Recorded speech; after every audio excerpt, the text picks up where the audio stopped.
जय श्री कृष्ण दोस्तों। आज हम आप सभी के लिए भगवान को पाने का सबसे सरल मार्ग की कहानी को लेकर आई हूँ।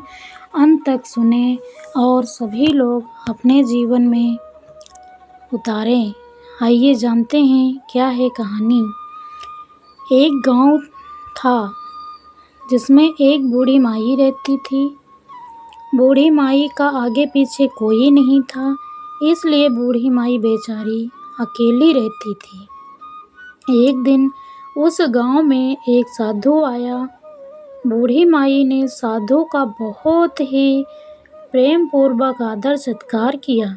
जब साधु जाने लगा तो बूढ़ी माई ने कहा, महात्मा जी, आप तो ईश्वर के परम भक्त हैं। कृपा करके मुझे ऐसा आशीर्वाद दीजिए जिससे मेरा अकेलापन दूर हो जाए।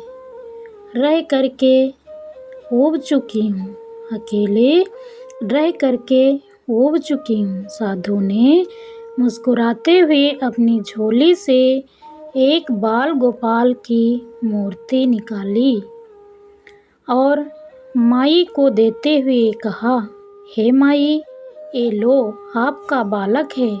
इसका अपने बच्चे की तरह प्रेम पूर्वक लालन पालन करती रहना। बुढ़िया माई ने ठाकुर जी का लालन पालन करने लगी। एक दिन गांव में कुछ शरारती बच्चों ने देखा माई मूर्ति को अपने बच्चे की तरह लड़ा रही थी। नटखट बच्चों ने माई से हंसी मजाक करने की सूझी।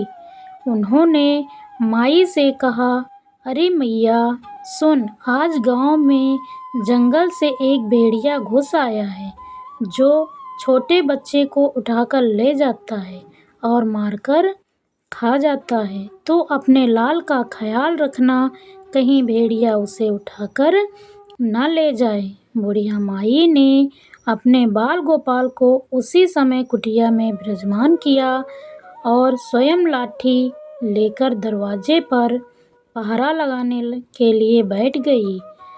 अपने लाल को भेड़िए से बचाने के लिए बुढ़िया माई भूखी प्यासी दरवाजे पर पहरा देती रही।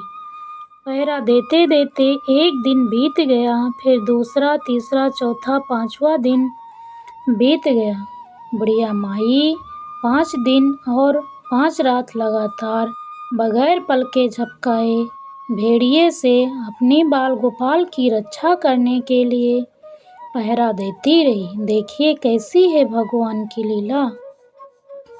उस भोली भाली मैया का यह भाव देखकर ठाकुर जी का हृदय प्रेम से भर गया। अब ठाकुर जी को मैया के प्रेम का प्रत्यक्ष रूप से आस्वादन करने की इच्छा हुई। भगवान बहुत ही सुंदर रूप धारण कर वस्त्र भूषणों से सुसज्जित होकर माई के पास आए। ठाकुर जी के पाँव की आहट पाकर माई डर गई, कहीं दुष्ट भेड़िए तो नहीं आ गया मेरे लाल को उठाने। माई ने लाठी उठाई और भेड़िया भगाने के लिए उठ खड़ी हुई। तब श्याम सुंदर ने कहा, मैया मैं हूँ, मैं तेरा वही बालक हूँ जिसकी तुम रक्षा करती हो। माई ने कहा, क्या? चल हट, तेरे जैसे बहुत देखे, तेरे जैसे सैकड़ों अपने लाल पर न्यौछावर कर दूँ। अब ऐसे मत कहिए, चल भाग जा यहाँ से। ठाकुर जी मैया की इस भाव और एक निष्ठा को देखकर बहुत ज़्यादा प्रसन्न हो गई।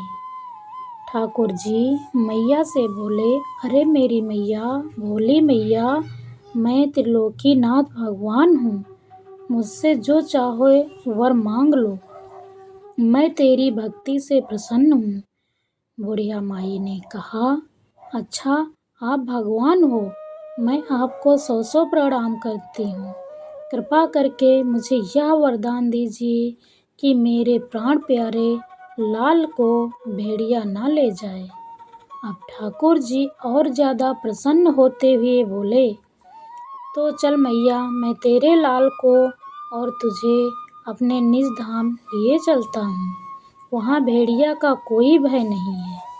इस तरह प्रभु बुढ़िया माई को अपने निज धाम ले गए। दोस्तों, इस कहानी से शिक्षा मिलती है कि हमें अपने अंदर बैठे ईश्वरीय अंश को काम, क्रोध, लोभ, मोह, अहंकार रूपी